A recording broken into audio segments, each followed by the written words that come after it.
Target with PS Parihar channel में आपका स्वागत है। आज के इस वीडियो में हम लोग बात करेंगे सीएम योगी की। सीएम योगी पर बड़ा बयान आया है दृष्टि आईएएस के संस्थापक विकास दिव्यकीर्ति का और एक बयान आया है तेजस्वी यादव का। दोनों बयान बिल्कुल उलट हैं और इसमें आप लोगों को बताना कि कौन सही बोल रहा है, कौन झूठ बोल रहा है, और मैं भी बताऊंगा किसका बयान किस मामले में कितना सही है। तो वीडियो को लास्ट तक देखें, वीडियो को शेयर कर दें। ये वीडियो बहुत ज्यादा महत्वपूर्ण है, आप लोगों के भविष्य से जुड़ा हुआ भी है। आगे बढ़ने से पहले एक सूचना है उन विद्यार्थियों के लिए जो विद्यार्थी यूपी पीसीएस की तैयारी कर रहे हैं, बिहार पीसीएस की तैयारी कर रहे हैं या यूपी पीएससी की आरओ भर्ती की तैयारी कर रहे हैं। वे सभी अभ्यर्थी फिजिक्स वाला के एक प्लेटफॉर्म जिसका नाम है यूपी पीएससी वाला, यहाँ पर आकर के अपनी तैयारी पूरी कर सकते हैं। यहाँ पर देख सकते हैं आप लोग, भारत के सर्वश्रेष्ठ शिक्षकों की टीम है और इस प्लेटफॉर्म पर आपको वो सारी चीजें मिलेंगी जो तैयारी करने के लिए आवश्यक होती है, चाहे वो डाउट क्लियरिंग सेशन हो, पीवाईक्यू एनालिसिस हो, पीडीएफ सामग्री हो, लाइव वीडियोस हो, रिकॉर्डेड वीडियोस हो, सारा सब कुछ जो स्टडी मटेरियल है वो आपको यहाँ पर मिलेगा। और फीस भी बहुत कम रखी गई है। जैसे हम यहाँ पर देखें, एक पीसीएस के लिए फाउंडेशन बैच जो लॉन्च हुआ है उसकी फीस मात्र 4,499 रुपए रखी गई है। और अगर आप लोग यहाँ पर एक कोड लगा देंगे PSP 500 तो आप लोगों को 500 रुपए की छूट भी मिल जाएगी। और ये फाउंडेशन बैच है प्री मेंस का। आरओ के लिए भी है, 1299 रुपए का बैच है। यहाँ पर भी आपको वही सारी चीजें स्टडी मटेरियल मिलेगा। इसमें आप लोग कोड लगाना होगा PSP 200 तो आप लोगों को 200 रुपए की छूट मिल जाएगी। इसी तरीके से आप लोग प्रथम के नाम से हिंदी माध्यम के विद्यार्थियों के लिए एक बैच लॉन्च हुआ है। इसकी फीस है 4,499 रुपए। यहाँ पर आप लोग PSP 500 का कोड लगा सकते हैं। बीपीएससी में भी कोड लगा सकते हैं 17वीं बीपीएससी के लिए।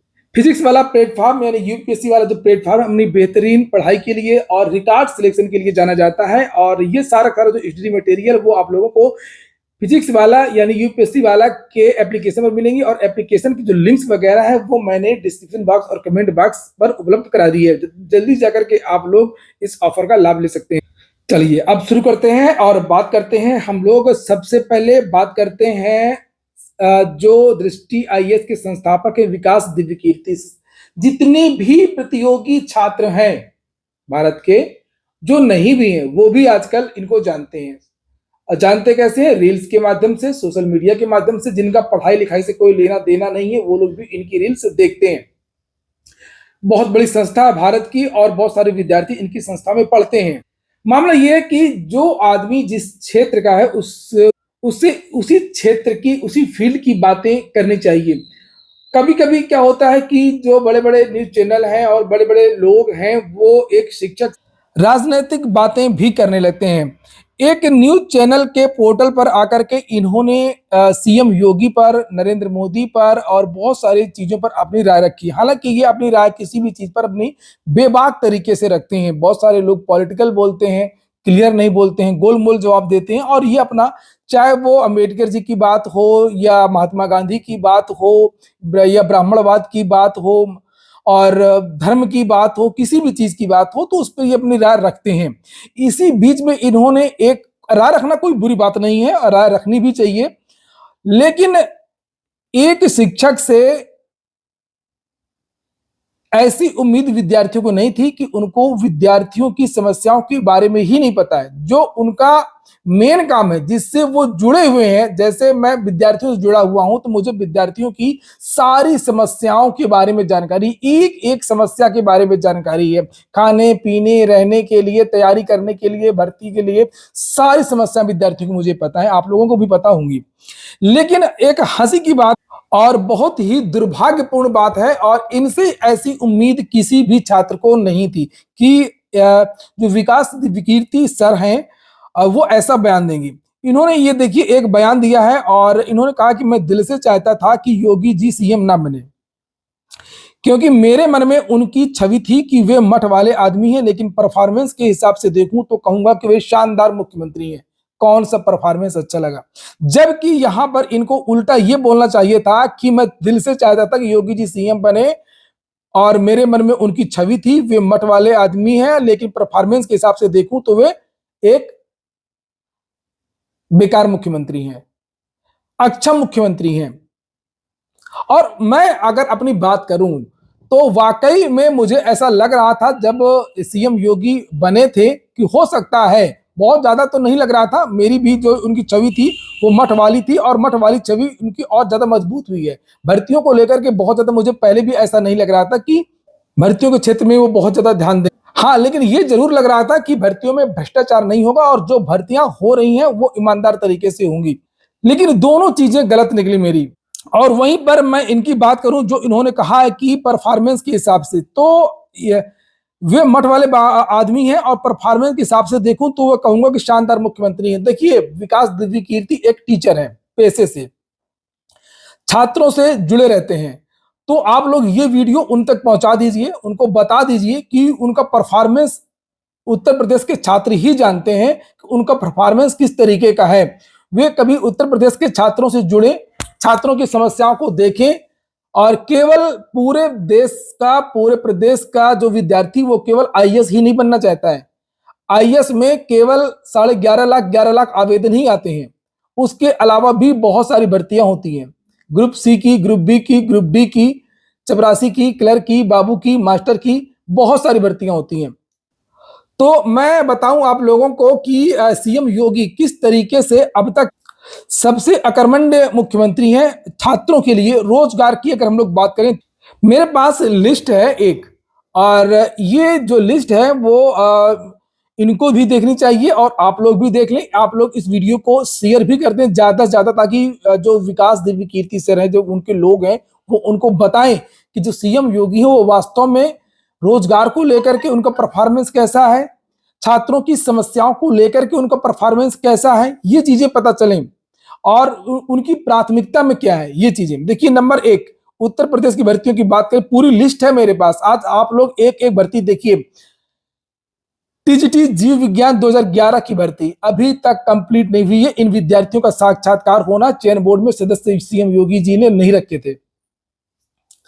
ला ही नहीं, 1 साल तक चेयरमैन अकेले बैठा करते थे, आकर के रोज वहां बैठा करते थे अकेले, क्योंकि कोरम ही पूरा नहीं था। सदस्यों को किसने नहीं भेजा। नंबर 2, टीजीटी पीजीटी 2022 नए आयोग के चक्कर में फंस गई। नए आयोग की प्रक्रिया आप लोग जानते हैं कि एक सिग्नेचर होने में उत्तर प्रदेश में 6 महीने लग रहे हैं। एक फाइल के एक सिग्नेचर में, कभी ड्राफ्ट को लेकर के, कभी नियमावली को लेकर के, कभी कैबिनेट को लेकर के, कभी किसी चीज को लेकर के। असिस्टेंट प्रोफेसर भी भर्ती उसी में फंस गई है। प्राइमरी वैकेंसी मैंने इस लिस्ट में तो लिखा ही नहीं है। प्राइमरी वैकेंसी पिछले 5 साल से नहीं आई है। 69,000 68,000 के बाद में प्राइमरी की वैकेंसी आई ही नहीं उत्तर प्रदेश में। 6800 आरक्षण विवाद इनके कार्यकाल में हुआ, उसको अभी तक समाप्त नहीं किया गया, उसको अभी तक कंप्लीट नहीं किया गया। ना तो सूची रिवाइज की गई और ना ही इन विद्यार्थियों की ज्वाइनिंग हो सकी। आज भी ईगो गार्डन में पिछले 500 दिन से विद्यार्थी धरना प्रदर्शन कर रहे हैं। पुलिस कांस्टेबल भर्ती 5 साल से नहीं आई है उत्तर प्रदेश में। कुछ विद्यार्थी ऐसे थे कि जो 2018 में वो आवेदन नहीं कर पाते थे, उनकी एज नहीं थी, वो अंडर एज थे, और अब वो ओवर एज हो गए हैं। क्योंकि 18 से 22 साल का विद्यार्थी ही उत्तर प्रदेश में पुलिस कांस्टेबल बन सकता है, सामान्य वर्ग का विद्यार्थी। हालांकि ये विद्यार्थी एज रिलैक्सेशन की मांग कर रहे हैं, लेकिन मुझे उम्मीद नहीं है, क्योंकि आज तक उत्तर प्रदेश सरकार ने छात्रों के पक्ष में कोई भी निर्णय नहीं लिया है। क्योंकि ये छात्र विरोधी हैं, इसलिए किसी भी चीज में इन्होंने उम्र सीमा में छूट नहीं दिया है। वो मैं बात अभी आगे करूंगा। तो पुलिस कांस्टेबल 5 साल से नहीं आई, उत्तर प्रदेश के लाखों विद्यार्थी ओवर एज हो गए। कोविड के कारण यूपीएसआई के विद्यार्थियों ने गुहार लगाई, हाई कोर्ट, सुप्रीम कोर्ट, सब जगह गए, लेकिन इन्होंने छूट नहीं दी उत्तर प्रदेश दरोगा भर्ती में। पीसीएस में 2 बार विद्यार्थियों ने एज रिलैक्सेशन मांगा था। एक 2017 में जब बदलाव हुआ था तब उसके लिए मांगा था, लेकिन ये एज रिलैक्सेशन नहीं दिया गया। उसके बाद में विद्यार्थी कोविड के कारण, जबकि विभिन्न राज्यों ने, पूरे देश के बहुत सारे राज्यों ने कोविड की वजह से, चाहे वो महाराष्ट्र हो, उत्तराखंड हो, मध्य प्रदेश हो, और यहां तक कि सेंट्रल की वैकेंसीज में भी छूट दी गई थी। आप लोगों ने देखा होगा एसएससी जीडी की पिछली वाली वैकेंसी इत्यादि में, लेकिन यहां पर नहीं दिया गया। उत्तर प्रदेश में आज तक किसी भी भर्ती में एज रिलैक्सेशन नहीं दिया गया। आप क्या कहेंगे, छात्र विरोधी हैं? कमेंट में बताइए, आप लोग सब कुछ कमेंट में बताइए। एडेड जूनियर हाई स्कूल भर्ती पता नहीं कब रद्द करने की घोषणा कर दी जाए, आज तक फंसी हुई है। इसका हाला भला नहीं हुआ। कभी गोला को लेकर के विवाद, कभी 2 बार इसका रिजल्ट जारी हो चुका, 2 बार। कई बार विद्यार्थी धरना प्रदर्शन करते हैं पेनपी में जाकर के, कभी निदेशालय में जाकर के। यूपी ट्रिपल एससी से तो सारे विद्यार्थी परिचित हैं, पूरा देश जानता है। यूपी ट्रिपल एससी में केवल पीईटी की परीक्षा टाइम से होती है और कोई भर्ती टाइम से नहीं होती है। 2016 की कंबाइंड टेक्निकल के बारे में भी जानकारी मैंने सुबह की वीडियो में आप लोगों को दी थी। और इसी तरीके से एक एएसओ 2000, ये गलत है, 2016 की वैकेंसी है, ये 2016 की वैकेंसी है एएसओ की, जिसमें साक्षात्कार होना एक पुरानी भर्ती थी। सदस्य ही नहीं भेज रहे सीएम योगी, उनके पास समय ही नहीं है, क्योंकि कार्मिक विभाग, जो कार्मिक विभाग होता है, भर्तियों की जो देखरेख करता है, जिसके अंडर में भर्तियां होती हैं, वो सीएम योगी के पास है, किसी भी मंत्री के पास वो विभाग नहीं है। और समस्या यही है कि उनसे कौन बात करे, कोई मंत्री होता तो विद्यार्थी जाकर के बात करते। तो ये कार्मिक विभाग जो है वो सीएम योगी का है, और सीएम योगी ने क्या हालत की है कार्मिक विभाग की, आप यहां से देख सकते हैं। तो ये 18 भर्तियां हैं यूपी ट्रिपल एससी की अब तक, 2016 से लेकर के अब तक। कुछ भर्तियों को मैं नाम बता दे रहा हूं आपको: कंबाइंड टेक्निकल एएसओ 2016, जेई 2018, और मंडी परिषद लेखपाल की वैकेंसी, और उसके बाद फिर मुख्य सेविका वाली, बहुत सारी लंबी लिस्ट है, बहुत सारी भर्तियों की लंबी लिस्ट। फॉरेस्ट गार्ड इत्यादि की भर्ती भी है। नंबर 9 पर देख लीजिए, इसलिए मैं कहता हूं विधानसभा विधान परिषद घोटाला, हाईकोर्ट ने कहा था सीबीआई जांच के लिए। भर्ती के इतिहास की उत्तर प्रदेश का सबसे बड़ा घोटाला होगा अगर इसकी सीबीआई जांच पूरी तरीके से हो जाए तो। सिंगल बेंच ने तो कहा था, लेकिन ऊपर से इन्होंने रुकवा दिया है। कर्मचारी चले गए थे, और ये सबको पता है विधानसभा परिषद और विधानसभा की भर्ती में किस तरीके से घोटाला, मुझे बताने की कोई आवश्यकता नहीं है। लिस्ट लंबी है, जैसे उत्तर प्रदेश लोक सेवा आयोग की सीबीआई जांच ठंडे बिस्तर में चली गई, और इसी तरीके से प्राइमरी की वैकेंसी, बहुत सारी वैकेंसी इसको लेकर के। तो आप बताइए कि सीएम योगी का परफॉर्मेंस जो है कार्मिक विभाग का, जिसको लेकर के जो ये विकास दिव्य कीर्ति हैं, इन्होंने जो बयान दिया है वो किस तरीके का है। तो जो मतलब अब तो ये जितने भी एनालिसिस करते हैं, सारे इनके एनालिसिस में प्रश्न चिन्ह उठता है। और मैं पहले भी इनकी आलोचना करता था, ऐसा नहीं है, आप लोगों ने देखा होगा, मैं पहले भी इनकी आलोचना करता था। ऐसा नहीं है कि बताने का लहजा आपका अच्छा है तो आपकी हर चीज अच्छी होगी। चलिए छोड़िए, और अब बात करेंगे हम लोग तेजस्वी यादव। तेजस्वी यादव ने भी बयान दिया है भर्तियों को लेकर के। मैं बता दूं कि तेजस्वी यादव का भी मैं प्रशंसक नहीं हूं, लेकिन भर्तियों को लेकर के, रोजगार को लेकर के, चूंकि ये चैनल है तो रोजगार के क्षेत्र में जो बातचीत चल रही है, मैं उस चीज का प्रशंसक हूं, सारी चीजों का प्रशंसक नहीं हूं।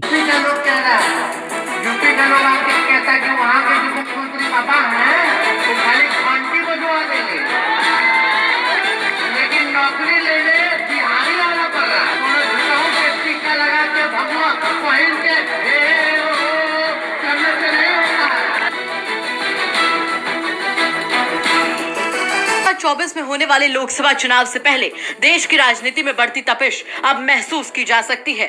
नेताओं के बयानों ने ठंड के मौसम में भी देश का राज। तेजस्वी यादव ने उत्तर प्रदेश के मुख्यमंत्री सीएम योगी आदित्यनाथ को लेकर तंज कसा है। बिहार के डिप्टी सीएम दरभंगा में एक रैली में उत्तर प्रदेश के सीएम योगी आदित्यनाथ पर तंज कसते नजर आए। उन्होंने कहा कि यूपी के लोगों को नौकरी के लिए बिहार आना पड़ रहा है। वहां के लोग भी बोलने लगे हैं कि बाबा केवल घंटी बजवाते हैं और कुछ नहीं। तेजस्वी ने कहा कि मंदिर मस्जिद करने से लोगों के पेट नहीं भरते। बता दें कि तेजस्वी यादव का वीडियो सोशल मीडिया पर तेजी से वायरल हो रहा है। दंगा फसाद नहीं, अब तो यूपी का लोग कह रहा है, यूपी का लोग आके कहता है कि वहाँ के जो मुख्यमंत्री बाबा हैं वो खाली घंटी बजवा देंगे। और ऐसी बात नहीं है। वास्तव में बहुत सारे छात्र वहां पर गए हैं और उन्होंने वहां पर जाकर के ऐसे बयान दिए, किस तरीके से बदनामी उत्तर प्रदेश की हो रही है अन्य राज्यों में। ये सोचने वाली बात है, और ये इस प्रदेश का दुर्भाग्य है। पेट नहीं भरता, मंदिर और मस्जिद से पेट नहीं भरता, ठीक है, आस्था है, भगवान है, भगवान का आशीर्वाद चाहिए, और पूजा पाठ थोड़ा दिखावटी नहीं होना चाहिए, लेकिन ये सब दिखावटी करता है। दिल में भगवान होने चाहिए, मन में भगवान होने चाहिए, असली श्रद्धा वही होती है। आप लोग कमेंट बॉक्स में बताइए, अपनी राय रखिए कि विकास दिव्य कीर्ति सही है या तेजस्वी यादव का बयान सही है।